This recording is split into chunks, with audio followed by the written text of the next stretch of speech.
Vamos para a terceira parte do vídeo, né, que fala sobre o Espírito Santo, né? Terceira parte do vídeo, doutrina do Espírito Santo.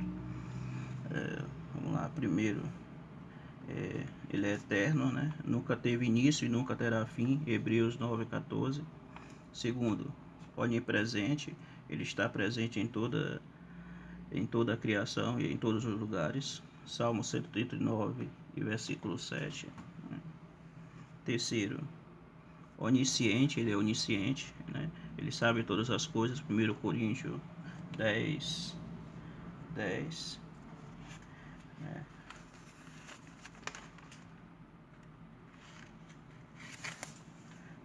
1 Coríntios 2:10 ao 12, né? Ao 12, Isaías 40 e versículo 13, né? E quarto, ele é onipotente, ele possui todo o poder, Lucas capítulo 1, versículo 35 ao 37, Jó 33, versículo 4, Salmo 104, versículo 30,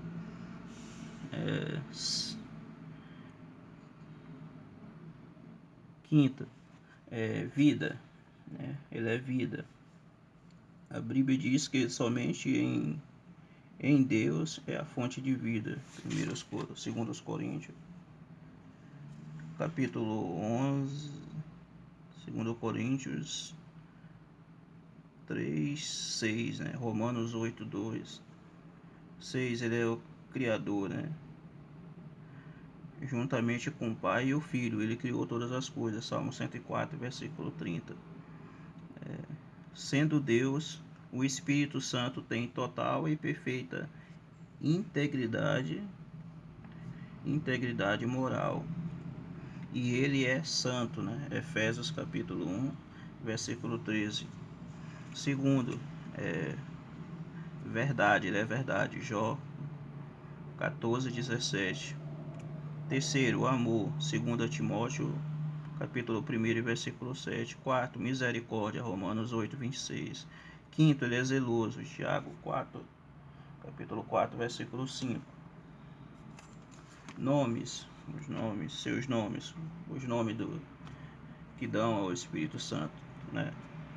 Que a gente consegue identificar, né? Existe um só Espírito, todavia ele se apresenta por vários nomes para definir suas obras. Podemos citar alguns, entre eles, vou citar aqui alguns nomes do Espírito Santo, né? Primeiro, Espírito Santo é relacionado às outras duas pessoas da Trindade, Atos 16, 7, 1 Coríntios 6, 11. O Espírito Santo demonstra sua perfeita santidade, Lucas capítulo 11, versículo 13. Terceiro, o Espírito Santo da verdade. Ele aponta que ele, sendo Deus, é verdade e nos guia em toda a verdade. João 16, 13, né? Corrigindo João 16, 13. Espírito de amor, sendo ele amor, transmite o amor divino aos seus corações. Romanos 5, 5. Romanos capítulo 5, versículo 5. Então ele é amor, né?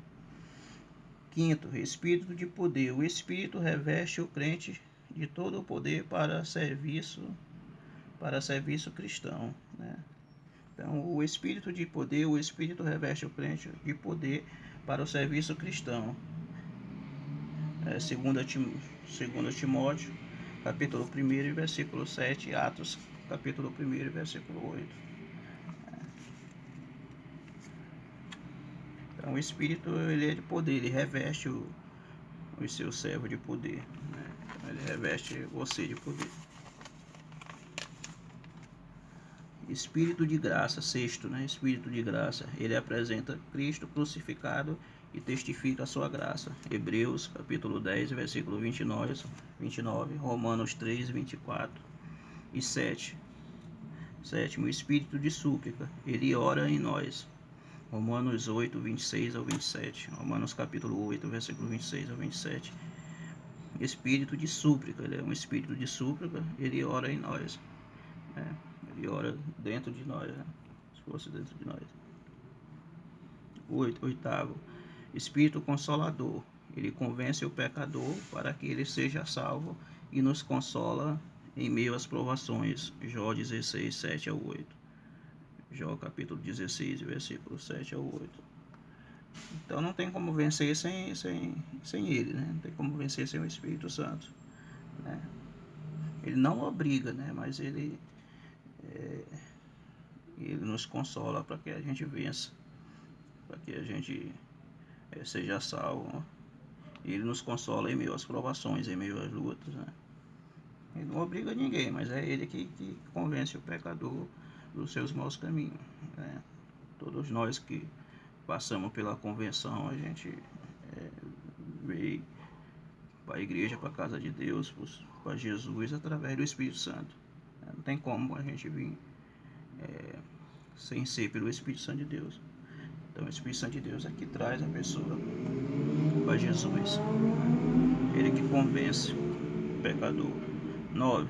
O Espírito de promessa. É o Espírito da promessa. Por quê? Porque Jesus foi que prometeu. O Pai o prometeu através de Joel.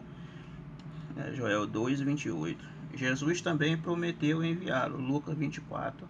Lucas capítulo 24 e 40, versículo 49. Então, o Espírito Santo de Deus é uma promessa do próprio Jesus, quando ele esteve aqui na terra. Ele profetizou que queria vir o Espírito Santo. Ele disse: se eu não for, o Espírito Santo não vem. Então ele tinha que ir para o Espírito Santo vir, né? E aí o Espírito Santo de Deus hoje habita entre nós. Então o Espírito Santo de Deus faz presente em nossas vidas. Então o Espírito Santo de Deus é uma promessa de Deus, né? Por isso que todo cristão, todo servo de Deus tem que buscar o Espírito Santo de Deus, porque ele é uma promessa de Deus. Foi ninguém que prometeu, foi o próprio Deus que prometeu, o próprio Jesus, né? Algumas obras realizadas pelo Espírito Santo. Tem algumas obras aqui realizadas pelo Espírito Santo. Vamos ver qual é. Primeiro, ele convence o pecador acerca da salvação, conduzindo-o a Cristo. João 16, 7 ao 8. Segundo, regenera os que são salvos. Título 3, 5. Ele não obriga, né? É diferente, ele não obriga, ele mostra que é a verdade, né? Ele faz parte da regeneração de todos nós, a nossa convenção, ele faz parte. Ele regenera os que são salvos. Terceiro, conduz os filhos de Deus a uma vida de santificação. Romanos capítulo 1, versículo 4, Romanos 8, 2. Então ele leva também a santificação, a orar, a jejuar, ler a Bíblia, né? Geralmente a pessoa, todos nós temos problema de ler a Bíblia, né? Ainda mais de ler ela com frequência, tem problema. Então o Espírito Santo é que nos dá força para ler a Bíblia, né? Quando vem aquele desânimo, aquele sono, dá um monte de coisa quando vai ler a Bíblia. Então o Espírito Santo é que faz a gente se santificar, tanto através da Bíblia, como através do jejum, da oração, enfim, de todas as formas, né? Ceia, culto, enfim, tá, forma geral, né? Quarto, renova a igreja de Deus. Salmo 92, versículo 10, título 3:5, né? Ele renova a igreja de Deus, ele nos renova, né? Quinto, ele habita no cristão, João 14, 17, né? Então ele habita na nossa vida também, faz morada, né? Com a nossa permissão, né? Então, você tem que permitir, você tem que querer para ele habitar, né? Então ele habita em nós, habita nos cristãos, habita naqueles que acreditam em Jesus, acreditam em Deus. Então ele faz morada dentro de nós, né? Com a nossa permissão, né? Está em João 14, 17. Então ele habita em nós, né? Ele habita, faz morada, né, em nós, né? Com a nossa permissão, com o nosso querer, né? O nosso querer, tem que querer, né? Ele não obriga. Sexto, reveste o crente do poder na ocasião do batismo com o Espírito Santo. Atos 2, capítulo 2, versículo 1 ao 4. Mateus 3, 11. Né? Então ele reveste, o crente de poder na ocasião do batismo com o Espírito Santo, que é o momento. A gente recebe o Espírito de Deus, né? A gente recebe poder também, revestimento. 7.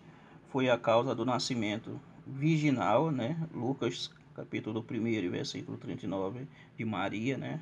Virginal de Maria, ali que teve Jesus ali, mesmo sendo virgem, né? Mesmo sendo virgem, foi pelo Espírito Santo, né? 8. Foi ele quem inspirou as Escrituras, segundo Pedro, capítulo 1, versículo 21. Então, a Escritura também é inspirada, a palavra de Deus é inspirada por Deus. Está em 2 Pedro, capítulo 1, versículo 21, você pode ir lá e ler lá. Então, a Bíblia, quando você lê, ela é inspirada por Deus, por isso que você lê, você chora, você sente a presença de Deus, sente a virtude ali, o poder de Deus, através das Escrituras, da palavra de Deus, né? Então, a palavra de Deus também tem poder, porque ela é inspirada pelo Espírito Santo de Deus, né? É a Escritura Sagrada. Amém.